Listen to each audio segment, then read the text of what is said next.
पद्मनाभ स्वामी मंदिर भारत के केरल राज्य के तिरुवनंतपुरम में स्थित भगवान विष्णु का प्रसिद्ध हिंदू मंदिर है। इस मंदिर के गर्भगृह में भगवान विष्णु की विशाल मूर्ति है जो शेषनाग पर शयन मुद्रा में विराजमान है। मान्यता है कि इस मंदिर को 6वीं शताब्दी में त्रावणकोर के राजाओं ने बनवाया था और इस बात का जिक्र 9वीं शताब्दी में लिखे हुए कुछ ग्रंथों में आता है। इस मंदिर में 6 तहखाने हैं। कहा जाता है कि त्रावणकोर के राजाओं ने अपने बेशकीमती खजानों को मंदिर की दीवारों और तहखानों में कहीं छुपा कर रखा था। 2011 पुलिस अधिकारी खतरनाक राइफलों के साथ इस मंदिर के बाहर तैनात थे और सर्वोच्च न्यायालय के आदेश पर मंदिर के ट्रस्टी सहित 7 अधिकारियों की टीम ने मंदिर के नीचे बने इन खुफिया तहखानों के दरवाजे खोल दिए जो सदियों से बंद थे। हर दरवाजों के पीछे बंद कमरे में उन्हें सोने और हीरो के आभूषण और मूर्तियां मिलती गई और वो आगे बढ़ते गए। मगर जब वो आखिरी चेंबर यानी चेंबर बी के पास पहुंचे तो उसे खोलने में वो कामयाब नहीं हो पाए। यहाँ 3 दरवाजे थे। पहला दरवाजा लोहे से बना था, दूसरा मजबूत दरवाजा लकड़ी से बना था और फिर आखिरी दरवाजा लोहे का बना था जो सबसे मजबूत था। इस दरवाजे पर तो कोई ताला भी नहीं था, ना कोई कुंडी थी। इस दरवाजे को खोलने की सारी कोशिशें नाकामयाब रही। इसे खोलने गए अधिकारियों के अनुसार इस दरवाजे को कोई ताला नहीं था और वो इस दरवाजे को तोड़ना नहीं चाहते थे, इसलिए वो वहीं से वापस आए। लेकिन उनके वापस लौटने के पीछे का कारण कुछ और ही था। इस दरवाजे पर सांपों के जो चित्र बने हैं वो ये चेतावनी दे रहे थे कि इस दरवाजे को खोला गया तो अंजाम बहुत बुरा होगा, और वैसा हुआ भी था। 17 जुलाई 2011 को पहले 3 कक्षों को खोलने के 3 हफ्ते बाद ही टीपी सुंदरराजन यानी वो शख्स जिसने इन दरवाजों को खुलवाने की याचिका दाखिल की थी, पहले बीमार पड़े और फिर उनकी मौत हो गई। अगले ही महीने मंदिर के भक्तों की एक संस्था ने ये चेतावनी जारी कर दी कि किसी ने उस आखिरी कक्ष को खोलने की कोशिश भी की तो उसका अंजाम बहुत बुरा होगा।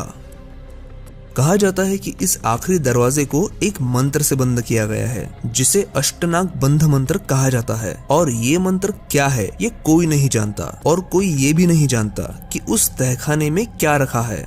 लेकिन उस कमरे के अंदर जो कुछ भी है वो एक अनोखे मंत्र से सुरक्षित है।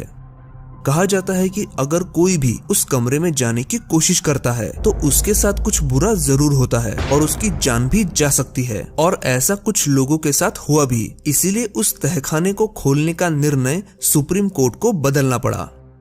पहले 5 तहखानों में मिले खजाने की कुल कीमत थी करीब 2 लाख करोड़। यहाँ 28 किलोग्राम का एक ऐसा बैग भी मिला जिसमें 7 अलग अलग देशों के राष्ट्रीय सिक्के मौजूद थे।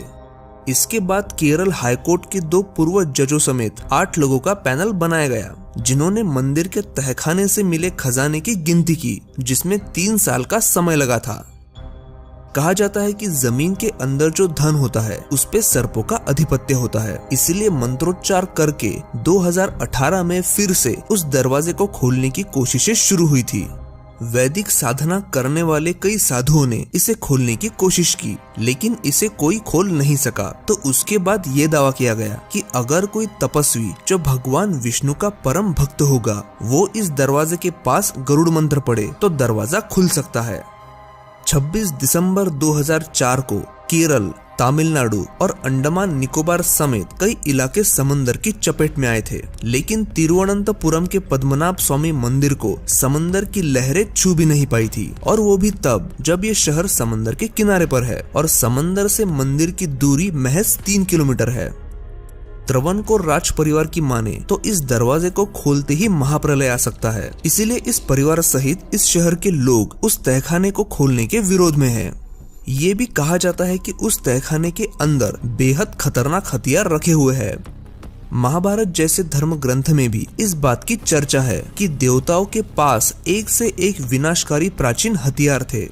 महाभारत में ऐसे युद्ध की चर्चा है जो आज के साइंस फिक्शन फिल्मों में दिखाई देती है। उसमें ऐसे ऐसे हथियारों के इस्तेमाल की बात की गई है जिनके बारे में सुना तक नहीं गया था। एक ब्रह्मास्त्र अकेला पूरे ब्रह्मांड को खत्म करने की शक्ति रखता था। ऐसे हथियारों को नष्ट नहीं किया जा सकता था। इसीलिए ऐसा कहा जाता है कि इंसानियत की भलाई के लिए उन हथियारों को ऐसे ही मंदिरों के तहखाने में छुपा दिया था। तो क्या ऐसा हो सकता है कि इस मंदिर के चेंबर बी के अंदर वो हथियार रखे हो जिनकी चर्चा महाभारत जैसे धर्म ग्रंथों में की गई है, या फिर इस दरवाजे के पीछे कोई ऐसा बेशकीमती खजाना होगा जो पूरे भारत की गरीबी मिटा सकता है। इस हकीकत से पर्दा तभी उठेगा जब ये दरवाजा खुलेगा। आपको क्या लगता है, ये तहखाना खुलना चाहिए या नहीं? क्या वाकई इसे खोलने से कोई महाप्रलय आएगा? आपकी राय नीचे कमेंट करके जरूर बताइए, और वीडियो अच्छा लगा हो तो इसे लाइक जरूर करें और ऐसे ही वीडियोस देखने के लिए हमारे चैनल को सब्सक्राइब करें।